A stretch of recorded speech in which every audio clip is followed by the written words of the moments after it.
वाणी भगवान का प्रसाद है।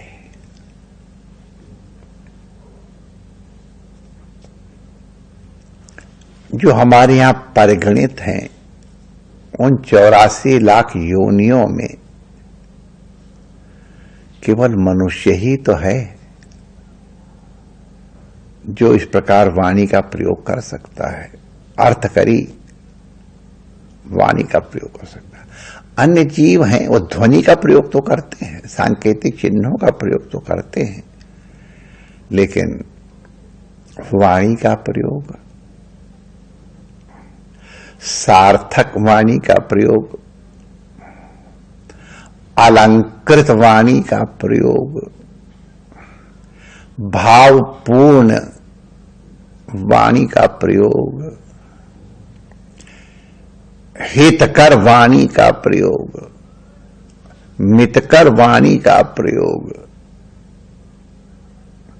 प्रियकर वाणी का प्रयोग, ये केवल मनुष्य ही कर सकता है। वाणी का प्रभाव बहुत होता है। बहुत से उदाहरण हैं जो केवल एक वाक्य के कारण जीवन परिवर्तन हो गया है। हम लोगों ने इसी संध्या आरती के प्रसंग में अमृतसर जी के सेठ जी का स्मरण किया था, जिसको सफाई करने वाली एक देवी ने सेठ से जब कहा कि सेठ जी एक तरफ हो जाइए, तो यद्यपि उस बहन का तात्पर्य था कि एक तरफ हो जाओ तो मैं सफाई कर लूं, लेकिन वाणी का ऐसा प्रभाव पड़ा कि सेठ जी तत्काल वहां से चले आए झाड़ी में और अद्भुत महापुरुष बने। अनुभवी थे ही।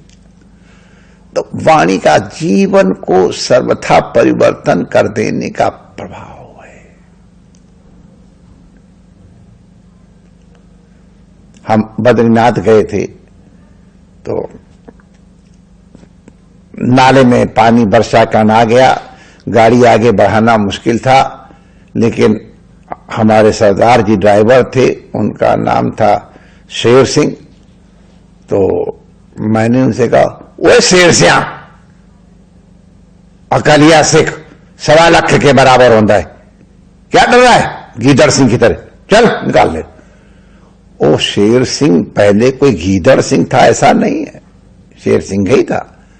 लेकिन जब हमने कहा ओए शेर सिंह, तो वो अपना अनुभव किया अपने शेरत्व का, और उसने हिम्मत करके कैसे गाड़ी निकाली है। मैं आज 40 वर्ष के बाद उसको धन्यवाद दे रहा हूं। पता नहीं कहां होगा, हरिद्वार के थे वो। और तो देखा, उनको देखा देखी और भी ड्राइवर सबके सब पार हो गए। वाणी का प्रभाव है। तो इसीलिए हमारे संत कहते हैं वाणी को बहुत संयम पूर्वक प्रयोग करो, विचार पूर्वक प्रयोग करो, इसका दुरुपयोग न करो। बहुत शक्ति होती है वाणी में। जो वाणी का संयम करते हैं उनकी वाणी में सामर्थ्य आ जाता है। ऋषिगण तो ऋषि नाम पुण्यनाद्याना वाचमर्थो न धावती, जो वो कह देंगे वो हो जाता रहा। उसका कारण यह है कि सदैव सत्य का वो प्रयोग करते थे वाणी में। सत्य बोलो लेकिन प्रियकर बोलो, प्रियकर बोलो और हितकर भी बोलो, अहितकर प्रिय नहीं बोलो। ये सब चीजें सावधानी से करना चाहिए। अपने से बड़े हों तो उनसे बातचीत करते समय वाणी का स्वर कैसा होना चाहिए, अपने बराबर वाला हो तो उसके संग वाणी का स्वर कैसे होना चाहिए, अपने से कनिष्ठ हो या जिसको आप कनिष्ठ तो कोई नहीं, जिसको आप कनिष्ठ समझते हो उसके साथ वाणी का प्रयोग किस तरह से हो, स्वर कैसा हो, अलग अलग होता है। किसी को आदर करके बोल रहे हो तो वाणी अलग होगी, निंदा कर, और अनादर कर रहे हो तो वाणी अलग हो जाएगी। क्रोध इत्यादि में भी पड़ता ही आप लोग जानते हैं। लेकिन ऐसे समय ही संयम की आवश्यकता है। कई लोग कोई ऐसी बात कह देते हैं कि आर पार हो जाती है।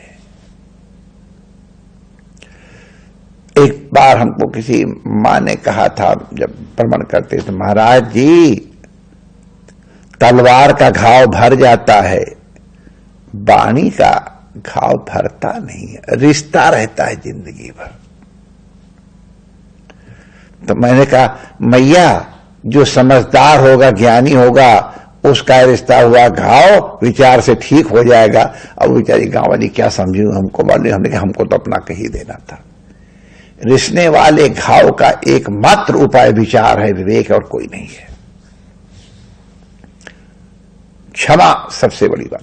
तो खैर हम वाणी की बात कह रहे थे। आज हमने पढ़ा था, जब हम अभी केजी में प्रवेश नहीं हुआ था, हमको वैसे ही पढ़ाया जाता था, तो पहाड़े की किताब आती थी, एक आने की आती थी वो, उसमें 2 का 2, 2 दूना 4, 2 3 6, 2 चौको 8, 2 पंचे 10।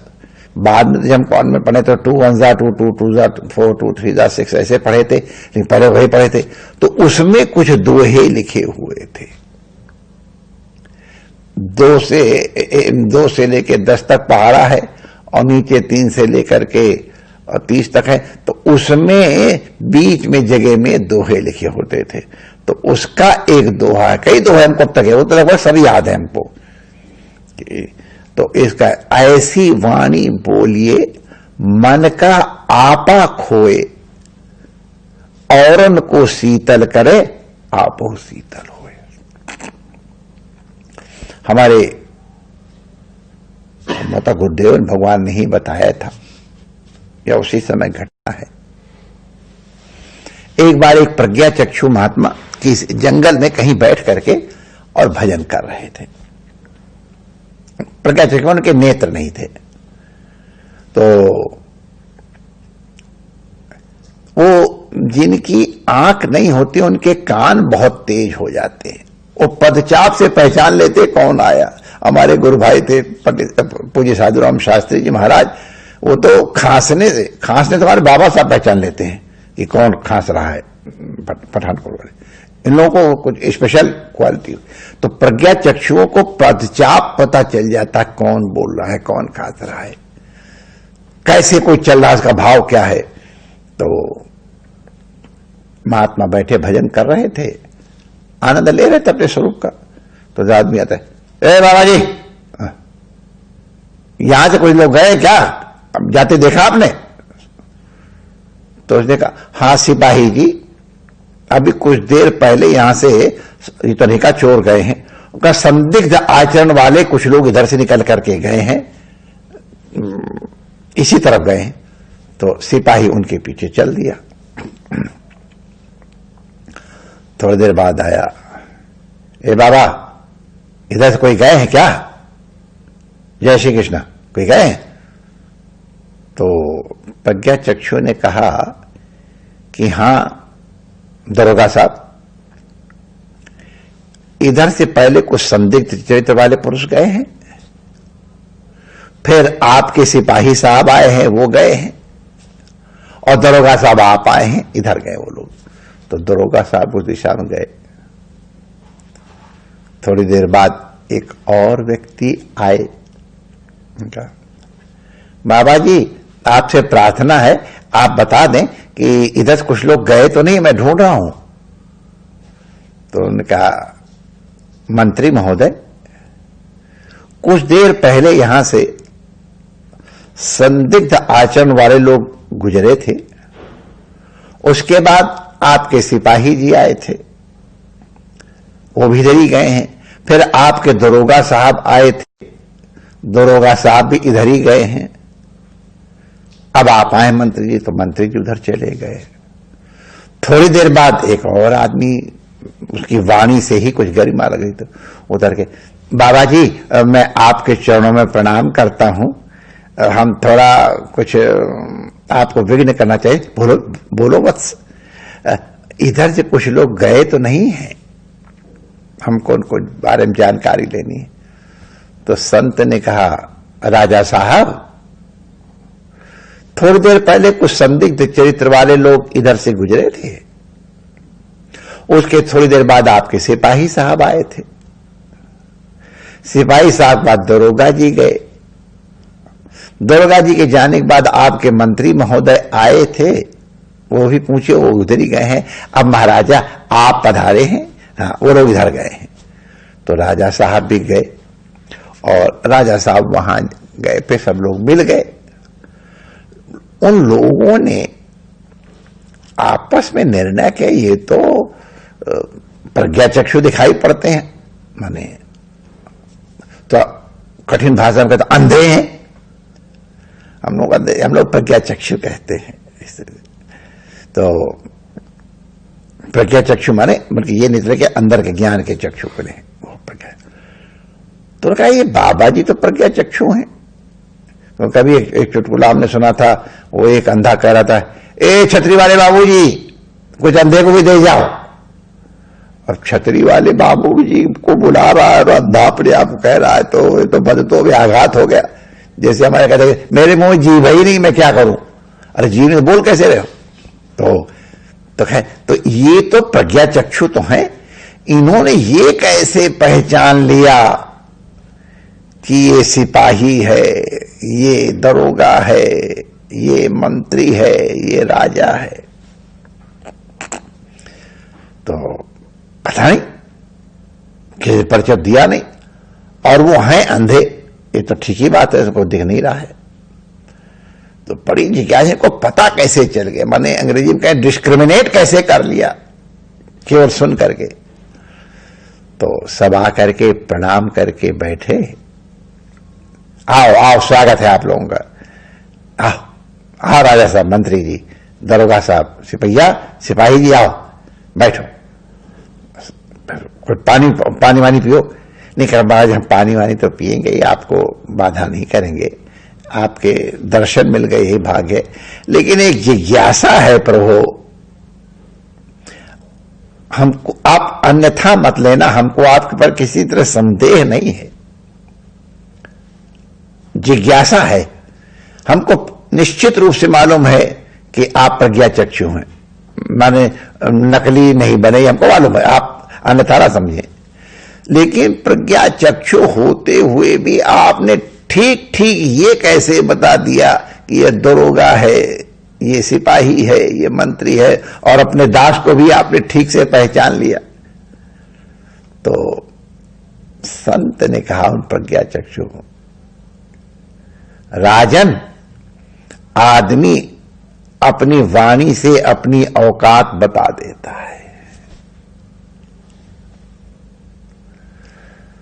जितना बड़ा होगा, जितनी बड़ी औकात का होगा, उसकी वाणी उतनी ही नम्र, जिसको पोलाइट कहते हैं, संक्षिप्त और दूसरे को अनादर करने वाली नहीं होगी। ऐसी वाणी बोलिए मन का आपा खोए, औरन को शीतल करे,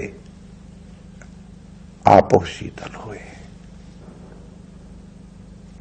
वाणी का प्रयोग शीतल करने के लिए करो। तुम दूसरे को शीतल कब कर पाओगे? जब पहले आप स्वयं शीतल होगे। बर्फ शीतल होती है तो शरबत को शीतल कर पाती है, अग्नि गर्म होती है तो सूप को गर्म कर पाती है। तो जो तुम दूसरे के साथ करना चाहते हो, पहले वो आपको होना पड़ेगा।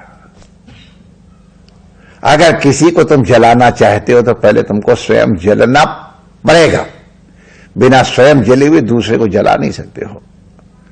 दूसरा जले या न जले, आपको तो स्वयं को तो जलना ही पड़ेगा। माचिस की तीली को तो जलना ही जलना है, मोमबत्ती अगरबत्ती जले या न जले। इसी तरह से दूसरे को शीतल करने के लिए अपने आप को शीतल करो, दूसरों को शीतल करने की चेष्टा में अपने अंतरात्मा की शीतलता का आनंद लो। वाणी को ध्यान रखो, ये प्रभु का प्रसाद है, इसका दुरुपयोग नहीं करना है, इसका निरादर नहीं करना है, और इसके द्वारा कोई असत प्रयोग भी नहीं करना है। भगवान का प्रसाद मान के, आदर मान करके उसी प्रकार इसका प्रयोग करोगे तो माय डियर, वाणी के द्वारा ही तो परमात्मा की प्राप्ति होती है। जय श्री कृष्ण।